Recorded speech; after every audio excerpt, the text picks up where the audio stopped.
Hello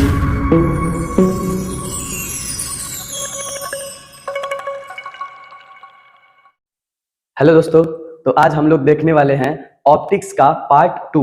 part 1 में हम लोगों ने देखा है किरण प्रकाशिकी यानी रे ऑप्टिक्स। यहाँ पार्ट 2 में स्टार्ट करेंगे तरंग प्रकाशिकी, जिसको वेव ऑप्टिक्स भी कहते हैं। ठीक, देखिए हम यहाँ पर सारे क्वेश्चन लिए हैं जितना बिहार बोर्ड में पूछा जा चुका है, और संभावित क्वेश्चन को भी लिए हैं जिसकी संभावना है नेक्स्ट ईयर में पूछने की है। तो स्टार्ट करते हैं हम लोग फर्स्ट क्वेश्चन से। निम्नलिखित में किस भौतिक राशि का पुनर्वितरण प्रकाश का व्यतिकरण होता है? मतलब कि इन चारों राशियों में से किस राशि के पुनर्वितरण के द्वारा प्रकाश का व्यतिकरण होता है? तो देखिए, प्रकाश के व्यतिकरण में होता क्या है कि कहीं हमको डार्क फ्रिंज प्राप्त हो जाता है हमको, फिर कहीं पर ब्राइट फ्रिंज प्राप्त हो जाता है। ब्राइट मतलब उजाला फ्रिंज प्राप्त होता है, कहीं पर अंधेरा फ्रिंज प्राप्त होता है। तो उजाला के लिए यानी कि ब्राइट के लिए हमारा जो तीव्रता है मैक्सिमम होना चाहिए, इंटेंसिटी मैक्सिमम होना चाहिए, और ये जो अंधेरा होता है उसके लिए तीव्रता मिनिमम होना चाहिए, यानी आई क्या होना चाहिए? मिनिमम। तो कहीं व्यतिकरण में कहीं पर उजाला, कहीं अंधेरा, कहीं उजाला, कहीं अंधेरा। तो जहां पर उजाला यानी ब्राइट है उस जगह पर आई मैक्सिमम होगा, और जहां पर अंधेरा है वहां पर आई मिनिमम होगा। तो जो ये तीव्रता है प्रकाश की वो पुनर्वितरित होती रहती है, कभी मैक्सिमम, कभी मिनिमम, कभी मैक्सिमम, कभी मिनिमम। तो प्रकाश के तीव्रता के पुनर्वितरण से ही व्यतिकरण होता है। आवृत्ति, तरंग और ये चाल, ये सब इसमें स्थिर रहते हैं प्रकाश के व्यतिकरण में। नेक्स्ट क्वेश्चन, सूक्ष्मदर्शी की विभेदन क्षमता बढ़ाने के लिए, मतलब एक सूक्ष्मदर्शी है, सूक्ष्मदर्शी में हम लेंस का ही प्रयोग करते हैं। तो लेंस की क्षमता बढ़ाना है, यानी कि लेंस के जो अपवर्तनांक है, जो माध्यम उसमें, उसका अपवर्तनांक अगर हम अधिक कर दें तो प्रकाश की किरणें अधिक मुड़ेगी, और जितना किरण अधिक मुड़ेगी उसकी क्षमता उतना ही अधिक होगा। यानी कि हमको माध्यम का अपवर्तनांक अधिक होना चाहिए विभेदन क्षमता बढ़ाने के लिए। नेक्स्ट क्वेश्चन, निम्नलिखित में कौन सा कथन सही है? वेव फ्रंट यानी कि जिसको तरंगाग्र कहते हैं, समान कला में कंपित होने वाले बिंदुओं का लोकस है। ठीक है, एक कोई डिस्टरबेंस पॉइंट है, यहां से समान कला में जितना भी कण कंपन करेंगे उसी का लोकस क्या कहलाता है? तरंगाग्र कहलाता है। पहला बिंदु सही है। तरंगाग्र समान कला में कंपित हो रहे दो लगातार कणों के बीच की दूरी है, यह भी बात सही है। ये एक तरंग ले लिए, दोनों की कला समान, यहाँ मध्य पोजीशन ले लेते हैं यहाँ पर और फिर यहाँ पर, ये दोनों के बीच की दूरी ही क्या कहलाता है? तरंग दैर्ध्य कहलाता है। ठीक, फिर नेक्स्ट, दो स्रोतों को कोहेरेंट, कोहेरेंट मतलब कहते हैं काला संबंध, कोहेरेंट का मतलब होता है वह कला संबंध,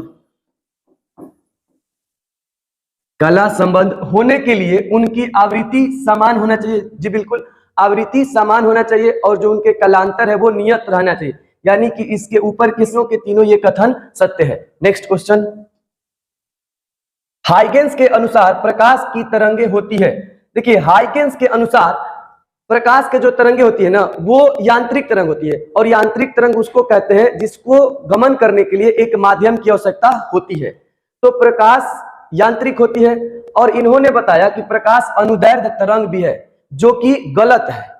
प्रकाश विद्युत चुंबकीय तरंग है, इस बात को सिद्ध किया है फ्रेजनल और यंग ने। और विद्युत चुंबकीय तरंग को चलने के लिए किसी माध्यम की आवश्यकता नहीं होती है, यानी कि ये अयांत्रिक तरंग भी होती है प्रकाश तरंगे। हाइगेंस के अनुसार माध्यम की आवश्यकता होती है, उस माध्यम का नाम इन्होंने रखा सर्वव्यापी काल्पनिक माध्यम ईथर, जिसकी सत्यता को कुछ लोगों ने, यानी जिसकी अवधारणा है, इसको कुछ लोग मानते हैं, कुछ लोग नहीं भी मानते हैं, लेकिन ये बात गलत है। प्रकाश तरंग जो है वो अनुदैर्ध्य नहीं अनुप्रस्थ तरंग होती है, इस बात का पुष्टि भी कर दिया फ्रेजनल और यंग ने। नेक्स्ट क्वेश्चन, प्रकाश के कणिका सिद्धांत के प्रतिपादक थे। देखिए, प्रकाश के कणिका सिद्धांत जो जिसको हम लोग कहते हैं न्यूटन कॉर्पस्कल थ्योरी, इसके प्रतिपादक थे न्यूटन, और ये थ्योरी आया था 1675 ईस्वी में। ये न्यूटन के अनुसार जो होता है प्रकाश एक कण होता है। ठीक, नेक्स्ट क्वेश्चन, प्रकाश किस प्रकार के कंपनी से बनता है? यानी प्रकाश किसके कंपन द्वारा बनता है? तो प्रकाश विद्युत क्षेत्र और चुंबकीय क्षेत्र के कंपन द्वारा बनता है, इसलिए प्रकाश को हम लोग विद्युत चुंबकीय तरंग भी कहते हैं। तो ये सी वाला ऑप्शन बिल्कुल सही हो जाएगा। नेक्स्ट क्वेश्चन, न्यूटन के अनुसार प्रकाश का वेग। देखिए, न्यूटन ने अपने कणिका सिद्धांत में ही बताया था कि प्रकाश का वेग सघन माध्यम में अधिक होता है और विरल माध्यम में कम होता है, सघन माध्यम में अधिक और विरल माध्यम में कम। यानी कि इनके अनुसार वायु की अपेक्षा जल में ही अधिक हो जाएगा, जो बात गलत है, लेकिन ये न्यूटन के अनुसार पूछा है तो हमारा आंसर हो जाएगा क्या, ए। नेक्स्ट क्वेश्चन, प्रकाश के तरंग गति सिद्धांत के अनुसार प्रकाश के वर्ण निर्णायक है। देखिए प्रकाश का जो तरंग गति सिद्धांत है उसके अनुसार प्रकाश वर्ण मतलब होता है रंग, रंगों के लिए जो मुख्य प्रॉपर्टी होता है प्रकाश के जो गुण होता है वो होता है आवृत्ति। नेक्स्ट क्वेश्चन, निम्नलिखित में कौन संबंध द्रव्यमान और ऊर्जा के लिए सही है। देखिए द्रव्यमान और ऊर्जा के लिए ये समीकरण होता है E = mc², जहां E होता है ऊर्जा, E क्या होता है ऊर्जा, और m होता है द्रव्यमान, इसके बाद C होता है प्रकाश की चाल, प्रकाश की चाल। तो ये देख लेते हैं कौन सा ऑप्शन है, ऑप्शन नंबर हमारा है सी, पलट के दे दिया है mc² = E। नेक्स्ट क्वेश्चन, द्वितीयक तरंगिकाओं की अवधारणा दी थी। देखिए हाइगेंस ने अपने तरंग सिद्धांत, जो कि हाइगेंस का तरंग सिद्धांत आया था 1678 ईस्वी में ही बताया था द्वितीयक तरंगिका का सिद्धांत। नेक्स्ट क्वेश्चन, हाइगेंस किसका ऑप्शन हो जाएगा, सी वाला। किसी बिंदुवत स्रोत से परिमित दूरी पर तरंगाग्र होता है। देखिए कोई बिंदु स्रोत है उससे परिमित एक फिक्स्ड दूरी पर हम बनाए तो ये तरंगाग्र गोलीय बनेगा। इसका एग्जांपल है कि एक बल्ब जलाना चाहिए, बिंदु स्रोत का होना चाहिए गोल, उसके चारों तरफ इस प्रकार का तरंगाग्र बनता है जिसको हम कहते हैं गोलीय तरंगाग्र। और यही बिंदु स्रोत अत्यधिक दूरी पर यानी अनंत दूरी पर, अपरिमित दूरी पर या अनंत दूरी पर हो जाए तो इससे प्राप्त होने वाला तरंगाग्र होता है वो समतल हो जाता है। निम्नलिखित में किसका अपवर्तनांक सबसे अधिक होता है। देखिए सबसे अधिक अपवर्तनांक होता है हीरा का और वो होता है 2.24, और सबसे कम अपवर्तनांक होता है निर्वात का और वो होता है 1 के बराबर। बाकी सब जो भी ऑप्शन में दिया गया था, कांच का होता है 1.5 और फ्रैक्शन में होता है ये 2/3, पानी का होता है 1.33 यानी कि 4/3, लोहे का 1.09 या समथिंग कुछ होता है, हीरा का होता है 2.4। ये सबसे अधिक अपवर्तनांक है। नेक्स्ट क्वेश्चन, दो उन तरंगों के व्यतिकरण से उत्पन्न अधिकतम परिणामी आयाम का मान होगा जिसके प्रकट किया जाता है, मतलब जिसे प्रकट किया जाता है। तो सबसे पहला बात, ये दो तरंग का समीकरण दिया गया है। तरंग का समीकरण होता है y = a sin ωt या y = a cos ωt भी होता है, क्योंकि साइन और कॉस ये दोनों आ सकते हैं यहाँ पर। तो पहले तरंग का समीकरण यहाँ y1 से और दूसरे तरंग का समीकरण y2 से दिखाया गया है। तो यहाँ पर जो ये a होता है ये आयाम होता है, तो पहले तरंग से a1 निकलेगा और दूसरे के तरंग से a2 निकलेगा। हमसे पूछा गया है अधिकतम परिणामी आयाम, तो अधिकतम परिणामी आयाम AR रिजल्टेंट मैक्सिमम का फॉर्मूला होता है A1 + A2। तो A1 का वैल्यू यहां पर हम लोग निकाले हैं 4 और A2 का वैल्यू निकाले हैं 3, तो 4 और +3 जोड़ देते हैं तो 7 आ जाता है, यानी आयाम का मैक्सिमम वैल्यू होगा, अधिकतम वैल्यू होगा 7। और यहाँ पर ऑप्शन बी दे रहा है जो कि बिल्कुल गलत है, ऑप्शन 7 ही सही होगा। और यहाँ पर अधिकतम परिणामी के जगह अगर न्यूनतम परिणामी पूछता तो हम सिर्फ यहाँ पर माइनस लगाते और 4 - 3 आता, वो होता 1 न्यूनतम परिणामी के केस में। नेक्स्ट क्वेश्चन, तरंग का कालांतर फाई का पथांतर डेल्टा x से संबंध है। तो देखिए ये एक फॉर्मूला होता है, यानी पथांतर और कालांतर में संबंध भी होता है कि पथांतर बराबर λ/2π × कालांतर। तो यहाँ पर ऐसे इक्वल टू करके कुछ नहीं दिया है, लेकिन ये λ/2π × कालांतर को फाई से दिखाते हैं। ये ऑप्शन दिया है किसमें, तो सी में दिया है, लेकिन यहाँ पर होना चाहिए पथांतर को हम दिखाएंगे डेल्टा x से। डेल्टा x बराबर फॉर्मूला हो जाएगा वह डेल्टा x बराबर λ/2π × कालांतर को दिखाते हैं फाई से। ये ऐसा संबंध होना चाहिए। नेक्स्ट क्वेश्चन, यंग के द्विछिद्र प्रयोग में छिद्रों की चौड़ाई तथा पर्दे से छिद्रों की दूरी दोनों दुगनी कर दी जाती है तो फ्रिंज की चौड़ाई होती है। देखिए यंग के ये द्विछिद्र प्रयोग ऐसे होता है, यहाँ पर यहाँ पे एक पर्दा ले लिया जाता है, यहाँ पर 2 स्रोत ले लिया जाता है S1 और S2। ये दोनों स्रोत के जो बीच का दूरी है, दोनों स्रोत के बीच की दूरी को छोटा वाला डी से दिखाते हैं और ये दोनों स्क्रीन के बीच की दूरी को बड़ा वाला डी से दिखाया जाता है। फ्रिंज की चौड़ाई यहाँ पे जो बनता है फ्रिंज, जैसे ब्राइट फ्रिंज, डार्क फ्रिंज, फिर ब्राइट फ्रिंज, डार्क फ्रिंज, इस प्रकार से, तो उसके लिए फॉर्मूला आता है λ/d/d। तो ये कह रहा है कि दोनों दुगना कर दिया जाए, पर्दा के बीच के दूरी और ये दोनों स्क्रीन के बीच के भी दूरी दोनों जो छिद्र होता है, ये दोनों छिद्र के भी बीच की दूरी को दुगना कर दिया जाए, यानी कि ये भी 2 गुना कर दे हम, अगर 2 से इसमें गुना कर दे, इसमें भी 2 से गुना कर दे, तो ये 2 से 2 फिर से कैंसिल हो जाएगा, यानी कि लेमडा का वैल्यू पुनः वाला ही रह जाएगा, यानी समान रह जाएगा। हम कह सकते हैं कि लेमडा का वैल्यू यानी फ्रिंज की चौड़ाई अपरिवर्तित रहेगी। नेक्स्ट क्वेश्चन, निम्नलिखित में से कौन सा कथन सही है?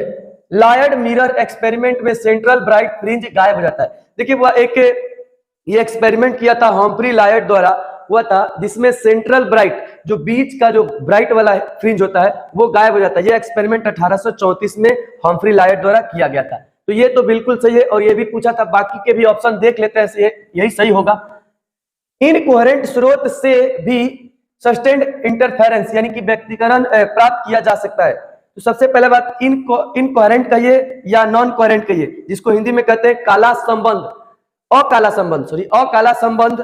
तो अकाला संबंध से किसी भी प्रकार का व्यतिकरण संभव नहीं है, यानी कि ये भी गलत है। कंस्ट्रक्टिव इंटरफेरेंस के लिए पर्दे के उस बिंदु पर दोनों वेव्स के बीच का पथांतर λ/2 का विषम गुणांक, गलत। कंस्ट्रक्टिव मतलब होता है समपोषी या रचनात्मक, ये λ/2 का अगर सम गुणांक होता तो सही होता। विषम गुणांक डिस्ट्रक्टिव में यानी कि विनाशी व्यतिकरण होता है, ये भी गलत है। ऊपर के सभी नहीं, ये भी गलत, ऊपर के सही नहीं, पहला सिर्फ सही होगा। नेक्स्ट क्वेश्चन, निर्वात से 6000 एंगस्ट्रॉम तरंग दैर्ध्य का एक वर्षीय नहीं, एक वर्णीय होना चाहिए, यहां पर एक वर्णीय होना चाहिए। एक वर्णीय प्रकाश 1.5 अपवर्तनांक वाले एक माध्यम में प्रवेश करता है, इस माध्यम में इसका तरंग दैर्ध्य होगा। देखिए ये निर्वात में यानी वैक्यूम में तरंग दैर्ध्य यानी कि λv, लैम्डा मतलब तरंग दैर्ध्य, v मतलब वैक्यूम में कितना दे दिया 6000 एंगस्ट्रॉम। वैक्यूम का अपवर्तनांक यानी निर्वात का अपवर्तनांक होता है 1। जिस माध्यम में ये प्रकाश अप्रवेश करने वाला है उस माध्यम का अपवर्तनांक μm मतलब मीडियम का दे दिया 1.5, फ्रैक्शन में बदले इसको भिन्न में तो आएगा 3/2। तो इस माध्यम में लैम्डा मतलब तरंग दैर्ध्य क्या होगा? तो एक हम फॉर्मूला जानते हैं μm/μv, जिस माध्यम का अपवर्तनांक ऊपर होता है उसके तरंग दैर्ध्य नीचे होता है, यानी m ऊपर लिखे तो इसका तरंग दैर्ध्य कहाँ? नीचे। सबका वैल्यू लिखते हैं। माध्यम का अपवर्तनांक यहाँ पर दे दिया है 3/2, बटा में वैक्यूम का अपवर्तनांक 1, और फिर बराबर यहाँ पर लैम्डा वैक्यूम में दे दिया है 6000, रख देते हैं। लैम्डा m निकालना है हमको, 1 से भाग करने पर कोई फर्क नहीं पड़ेगा, ये 3/2 हो जाएगा, इधर 6000 बटा में लैम्डा m आ जाएगा। आगे सॉल्व करते हैं, लैम्डा m इधर आ जाएगा, बाकी के टर्म को उधर भेजते हैं। तो 6000 मल्टीप्लाई 2 नीचे है, इधर ऊपर हो जाएगा, और 3 ऊपर था इधर आएगा, नीचे हो जाएगा। भाग लगाते हैं इधर, तो 3 दूना 6 पर कितना जीरो आ जाएगा? 3 जीरो। लैम्डा m बराबर 2 दूना 4 पर 3 जीरो, और पहले से वैल्यू एंगस्ट्रॉम में था तो अभी भी एंगस्ट्रॉम में ही आएगा। पहला ऑप्शन बिल्कुल सही है, यहाँ आंसर बी दे रहा है जो कि गलत है। नेक्स्ट क्वेश्चन, एक पतले फिल्म के रंग का कारण होता है। देखिए वह पतला फिल्म हो या साबुन के बुलबुला हो या पेट्रोल का चमकना हो, इस सब के लिए कारण होता है प्रकाश का व्यतिकरण। नेक्स्ट क्वेश्चन, यंग के प्रयोग में यदि प्रकाश की तरंग दैर्ध्य दुगनी कर दी जाए तो फ्रिंज की चौड़ाई होगी। देखिए वह तरंग दैर्ध्य को दुगना करने के लिए बोला गया है, तो ये फ्रिंज के चौड़ाई बराबर होता है लैम्डा d बटा में d, जहां लैम्डा होता है तरंग दैर्ध्य और फ्रिंज की चौड़ाई को दिखाते हैं बीटा से। अगर इसको हम दुगना करते हैं लैम्डा को, तो पूरा का भी वैल्यू दोगुना हो जाएगी, फ्रिंज की चौड़ाई भी क्या हो जाएगी? दुगनी हो जाएगी। बी ऑप्शन सही है बिल्कुल। नेक्स्ट क्वेश्चन, दो काला संबंध स्रोतों के कारण प्रकाश के व्यतिकरण में फ्रिंज की चौड़ाई होती है। देखिए दो काला संबंध स्रोतों के कारण प्रकाश के व्यतिकरण में फ्रिंज की चौड़ाई पूछ रहा है, तो फ्रिंज की चौड़ाई का फॉर्मूला होता है लैम्डा d बटा में d, यानी जो फ्रिंज के चौड़ाई होता है वो तरंग दैर्ध्य के समानुपाती या अनुक्रमानुपाती होता है, जो कि पहले का ऑप्शन बिल्कुल सही है। नेक्स्ट क्वेश्चन, तीक्ष्ण सीधे कोर से प्राप्त विवर्तन फ्रिंज। देखिए वह यहाँ तीक्ष्ण कोर ले लिए, हम इसको थोड़ा सा रेड कलर से दिखा देते हैं। एक प्लेट ले लिए है, यहाँ पर यहाँ से जो प्रकाश की किरण होती है मुड़ती है, तो यहाँ से समान चौड़ाई नहीं प्राप्त होता हमको। ये अगर ऐसा लेते हैं तो इसी से कम चौड़ाई का फ्रिंज प्राप्त होता है, यानी कि समान चौड़ाई नहीं होती है। नेक्स्ट क्वेश्चन, स्वस्थ आंख की विभेदन सीमा होती है। देखिए ये आंख पर किसी वस्तु का हमारे जो कोण बनता है वो स्वस्थ आंख के लिए 1 मिनट होता है, जिसको एक डैश से दिखाते हैं। 23 है, तरंगों के दो स्रोत काला संबंध यानी कोहेरेंट कहे जाते हैं यदि। देखिए दो तरंग काला संबंध कहा जाता है यदि तरंगों का तरंग दैर्ध्य यानी लेमडा समान हो तथा कलांतर नियत रहना चाहिए। दोनों तरंग का तरंग दैर्ध्य जो है वो समान होना चाहिए और दोनों तरंगों के बीच कलांतर क्या रहना चाहिए, नियत रहना चाहिए। अब ऑप्शन देखते हैं, दोनों से उत्पन्न तरंगाग्र समान आकृति की हो, ये ऐसा नहीं होता है। तरंग कला संबंध के लिए डेफिनेशन कोई नहीं है। दोनों समान तरंग दैर्ध्य की तरंगे उत्पन्न करते हो, ये होता है, लेकिन आगे भी पढ़ते हैं ऑप्शन को। दोनों समान वेग की तरंगे उत्पन्न करते हो, ऐसा बात नहीं, क्या वेग की कोई चर्चा नहीं है। दोनों समान तरंग दैर्ध्य की तरंगे, बिल्कुल सही। इसमें नियत कलांतर रहता है, उत्पन्न करते हैं, बिल्कुल। ये दोनों बात इसमें वेरी करे, यानी कि ऑप्शन नंबर डी बिल्कुल सही है। इसमें एक ही बात दिया गया था, एक बात नहीं दिया था, इसलिए बी वाला ऑप्शन ना होकर के डी ऑप्शन होगा। नेक्स्ट क्वेश्चन, दो स्रोतों को कला संबंध तब कहा जाता है जब उनके कलांतर में बराबर परिवर्तन हो। नहीं, अभी नहीं पढ़े, अभी पढ़े हम लोग कि कलांतर नियत रहना चाहिए, यानी कि उनका कलांतर नियत है, बिल्कुल बी वाला ऑप्शन सही है। नेक्स्ट क्वेश्चन, रचनात्मक व्यतिकरण यानी रचनात्मक को हम लोग संपोषी भी कहते हैं अंग्रेजी में। कंस्ट्रक्टिव इंटरफेरेंस के लिए किसी बिंदु पर पहुंचने वाली दो तरंगों के बीच कलांतर होना चाहिए। तो देखिए, रचनात्मक यानी संपोषी, जिसको कंस्ट्रक्टिव इंटरफेरेंस कहते हैं, इसके लिए कलांतर शून्य या पाई का सम गुणांक होना चाहिए। सम गुणांक को हम लोग दिखाते हैं 2n से, ये पाई का सम गुणांक होना चाहिए। और वही चीज विनाशी व्यतिकरण के लिए पाई का विषम गुणांक, और विषम संख्या को दिखाते हैं 2n+1 से। तो यहाँ पर हमको पूछा है किसके हुआ, रचनात्मक व्यतिकरण के लिए, तो ये शून्य होगा, नहीं तो इसका सम गुणांक होना चाहिए। पहला ऑप्शन बिल्कुल सही। नेक्स्ट क्वेश्चन, दो तरंगे जिनकी तीव्रताओं का अनुपात 9:1 है, व्यतिकरण उत्पन्न करती है, अधिकतम तथा न्यूनतम तीव्रताओं का अनुपात होगा। देखिए, अधिकतम तीव्रता और न्यूनतम तीव्रता का अनुपात पूछा है, तो दोनों का दिया था तीव्रता हम अलग अलग मान लेंगे। पहला तरंग के लिए I1 जिसका वैल्यू मान लिए 9 और दूसरा का तरंग के लिए I2 जिसका वैल्यू मान लिए 1। अब यहाँ पर अधिकतम और न्यूनतम तीव्रता का अनुपात पूछा, यानी I मैक्सिमम और I मिनिमम हमको निकालना है। तो यहाँ से I मैक्सिमम अधिकतम तीव्रता का फॉर्मूला होता है √I1 + √I2 का होल स्क्वायर। तो यहाँ से मैक्सिमम का हम वैल्यू निकाल देते हैं, वैल्यू रखेंगे तो √I1 का वैल्यू कितना है 9 प्लस √I2 का वैल्यू कितना है 1, इसका होल स्क्वायर। यहाँ से वैल्यू आएगा निकल करके 3 प्लस 1 का होल स्क्वायर, 3 और 4 का होल स्क्वायर हो जाएगा 16, 4 चौक 16। यहां से इसका वैल्यू निकालते हैं तो √9 फिर माइनस √1 का होल स्क्वायर, तो यहां से आएगा 3 और इसका वर्गमूल 1, 3 में से 1 चला जाएगा, 2 का होल स्क्वायर हो जाएगा 2 दूना के 4। अब ये दोनों का वैल्यू यहां पर हम रखते हैं तो क्या मिलेगा वह देख लेते हैं ध्यान से।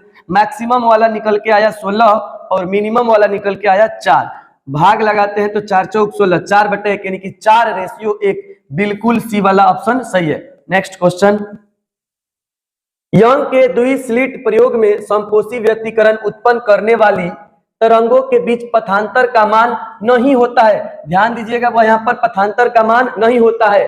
तो यहाँ पर संपोषी व्यतिकरण हो रहा है, ये वाला संपोषी या रचनात्मक, जिसको इंग्लिश में कंस्ट्रक्टिव इंटरफेरेंस कहते हैं। इसके लिए पथांतर शून्य या λ/2 का सम गुणांक होता है, यानी λ/2 में सम संख्या 2n से मल्टीप्लाई कर दो, ये आ जाएगा। और वही विनाशी के लिए, डिसकंस्ट्रक्टिव के लिए पथांतर का वैल्यू होता है λ/2 का विषम गुणांक, और विषम संख्या को दिखाते हैं 2n+1 से। λ/2 का ये विषम गुणांक है, तो ये नहीं होना चाहिए, खासकर ध्यान रखो। तो डी में यही है, ये नहीं होता है। इधर पूछा है संपोषी के लिए नहीं होता है, ये विनाशी के लिए है, तो यही ऑप्शन होगा। नेक्स्ट क्वेश्चन, तरंग दैर्ध्य लैम्डा की दो एकवर्णीय प्रकाश तरंगों के मध्य संपोषी व्यतिकरण हेतु पथांतर अभी पढ़े हुआ संपोषी के लिए शून्य या λ/2 का सम गुणांक।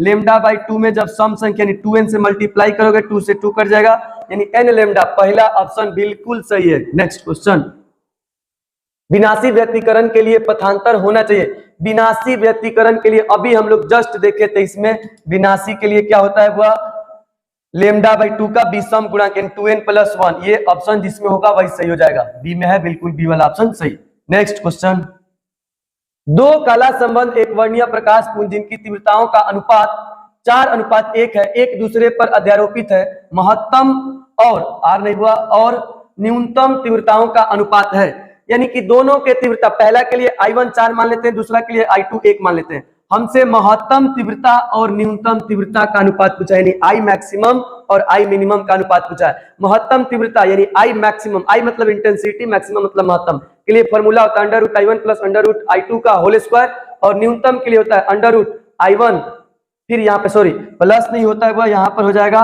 माइनस। मिनिमम के लिए क्या होता है माइनस अंडर रूट I2 का होल स्क्वायर। तो यहाँ से मैक्सिमम के लिए निकालेंगे तो वैल्यू सबका रख देते हैं। अंडर रूट I1 का वैल्यू कितना है 4 और I2 का 1, तो I1 के लिए रखेंगे 4 और प्लस I2 के लिए रखेंगे 1, इसका होल स्क्वायर। यहाँ से निकलेगा 4 का वर्गमूल 2 और फिर प्लस 1 का वर्गमूल 1, यहाँ से जोड़ोगे 2 और 1 3, 3 का स्क्वायर कितना होता है 3 3 9। यहाँ पर फिर वैल्यू रखेंगे I1 का 4 माइनस I2 का 1, इसका कर देंगे होल स्क्वायर। तो यहाँ से 4 के लिए निकल के आएगा 2 और यहाँ से 1 का वर्गमूल 1, इसका होल स्क्वायर। 2 में से 1 जाएगा, 1 का स्क्वायर क्या होगा 1। अब यहाँ पर हम वैल्यू रखते हैं, मैक्सिमम आया 9 और मिनिमम आया 1, तो 9:1, बिल्कुल डी वाला ऑप्शन सही है। नेक्स्ट क्वेश्चन, यंग के द्विक रेखा छिद्र प्रयोग में स्लिटों के बीच अंतराल आधा एवं स्लिट व पर्दे के बीच की दूरी दूनी करने पर फ्रिंज की चौड़ाई होती है। देखिए वह फ्रिंज के एक्सपेरिमेंट में ये 2 स्लिट होता है, ये दोनों के बीच की दूरी डी छोटा वाला है और दोनों पर्दों के बीच की दूरी बड़ा वाला डी होता है। इसमें कह रहा है कि स्लिटों के बीच की दूरी आधा करने के लिए, यानी यहां से हम लगाएंगे तो ये डी कह रहा है हमारा आधा करने के लिए, लेमडा वैसे ही रह जाएगा, ये डी हो जाएगा d/2। अब आगे कह रहा है कि स्लिट व पर्दा के बीच की दूरी, ये कह रहा है दूना करने के लिए, तो ये कर देते हैं 2d। आगे सॉल्व करते हैं इसको, लेमडा ये 2 डिवाइड के डिवाइड में भाग के भाग में सीधे कहां चला जाएगा ऊपर, ये होगा 2 × 2 × d/d। ये 2 दूना 4 को पहले रख देते हैं, लेमडा d/d, यानी कि पहले वाला इस वैल्यू का ये कितना गुना आ गया 4 गुना, यानी फ्रिंज की चौड़ाई जो होती है 4 गुनी बढ़ जाएगी। नेक्स्ट क्वेश्चन, साबुन का बुलबुला सूर्य के प्रकाश में रंगीन दिखाई देता है, इसका कारण है।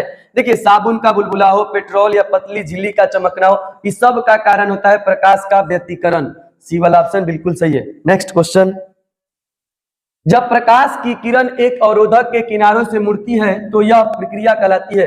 देखिए एक अवरोधक यहाँ पर हम ले लिए हैं, ये अवरोधक है, इसके तीक्ष्ण किनारों से प्रकाश ऐसे मुड़ जाती है, ये घटना कहलाता है प्रकाश का विवर्तन। जिससे जीवाश्म की आयु पता की जाती है।